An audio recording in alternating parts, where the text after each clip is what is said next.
Hey, it's Mike Lipowski. Last time we spoke about training demands, and we talked about how essentially they're the primary influencer of whether or not our workouts or our program is going to be effective in stimulating gains in muscular size and strength.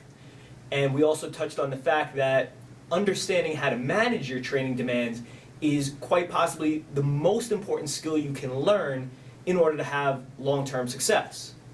But what we touched on last time was sort of like, hanging out in the shallow end of the pool. You and I, we like swimming in the deep end. So for that reason, we're going to dive a little bit deeper into the components of training demands. What makes them up? How do we define them? And before I go forward, I just want to make a point with regards to definition. I follow a lot of the other fitness experts out there.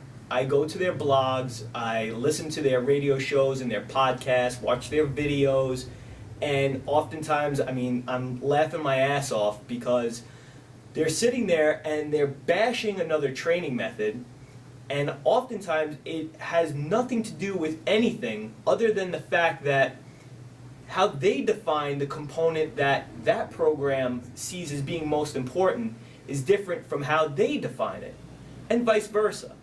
And what winds up happening is when you go on these message boards and you listen to some of these clowns speak and talk and argue with one another, oftentimes they'll sit there and they'll be arguing over the same side of the coin.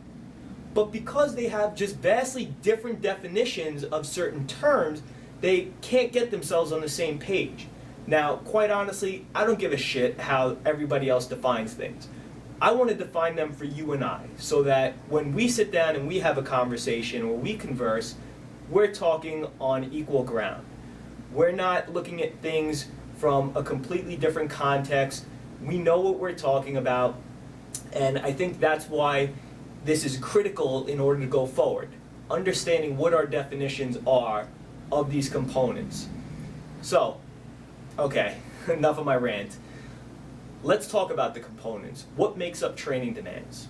Well, first, there's 7 principal components of exercise science.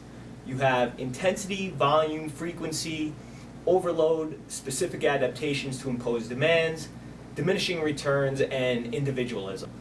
But all of these 7 principal components play an equal role in basically creating a fucking kick-ass training routine. All of these things will always be in place, but it's how you piece them together that really determines a workout's effectiveness or the routine's effectiveness. But of these 7, only volume, intensity, frequency, and overload contribute directly to the overall demands, the training demands.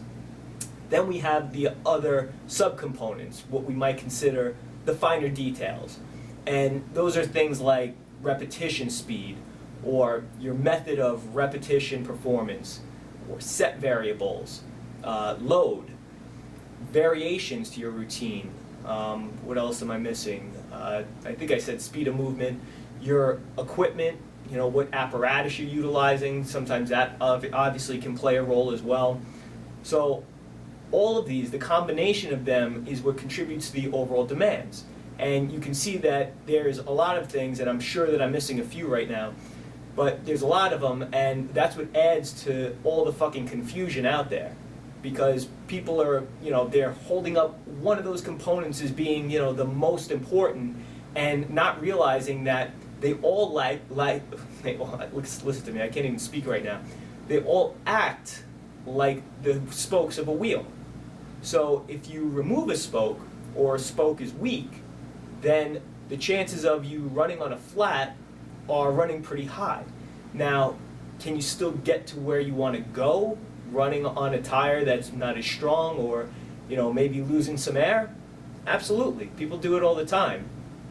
But you're not going to get to where you want to go as quickly, and I can assure you that your ass is going to be killing you by the time you get there.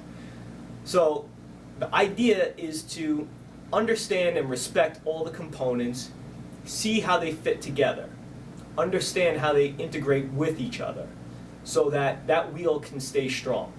That's going to be our objective.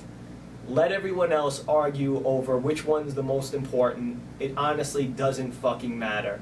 As I've said before, you've seen various training methods work, and they work because they're strong in one area, maybe a little bit weak in another, but the point of the matter is it contributes the proper amount of training demands that are necessary to achieve the outcome that you as the individual are after.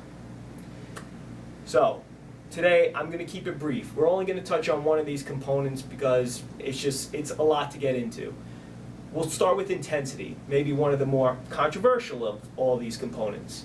So, we're going to define intensity as the possible percentage of momentary muscular and volitional effort exerted during an exercise. Now, I know you're thinking, what the fuck did he just say? So I'll make it very simple for you. We're talking about the strain that your muscles are under over the course of a set, or at any point during a set.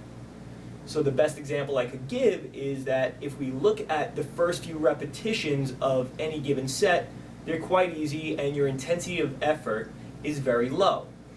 As you're progressing through that set, you have to exert a greater amount of effort in order to fight off fatigue and keep the set going. And so your intensity is starting to gradually build. And as your intensity is building up, that's when we tend to recruit the largest and most effective muscle fibers in terms of generating size and strength, which is our type 2 fast twitch muscle fibers.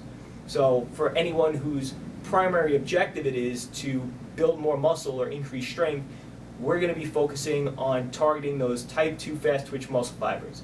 The other ones are important as well. They do contribute to some of your growth and strength, but obviously they're not going to be as important as these fast twitch fibers. But a lot of experts, they like to define intensity as the percentage of a 1 rep max. But really, what is that a definition of? It's really a definition of load. And load deserves to have its own definition and deserves its own attention because, like intensity, it's equally important to the overall demands.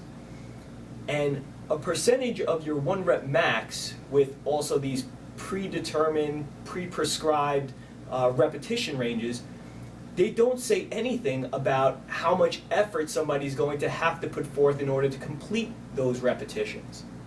So as an example, some people can take 80% of their 1 rep max and easily get through 8 repetitions with it.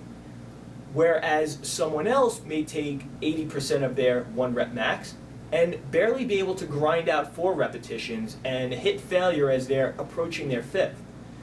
So obviously the person who's reaching failure will have been putting forth a greater amount of effort to perform each of those repetitions, particularly the last few, even though both individuals are looking for the same result, trying to achieve the same number of repetitions with the same percentage of weight lifted. And that's why it's a poor definition. It doesn't work. So you can't discount how hard somebody's working because, as we know, in order to change, we have to challenge ourselves. And it's often in those moments where we're challenging ourselves the most that we're recruiting those fast twitch muscle fibers and we're providing our muscles and our body as a whole with the stimulus that it needs to make itself stronger. So intensity, it's all going to be related to effort from this point forward. Now, I'm not here to pipe up the importance of intensity and say that, you have to train to muscular failure.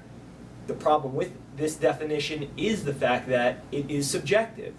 That for some people, they're not going to put the mental effort into training as hard, and so what's going to be 100% intensity for them could be slightly different than what will be 100% intensity for you or me. But the point being that whatever it is, at least we know personally what that level or what that feels like. And so now we have a tool that we can use going forward.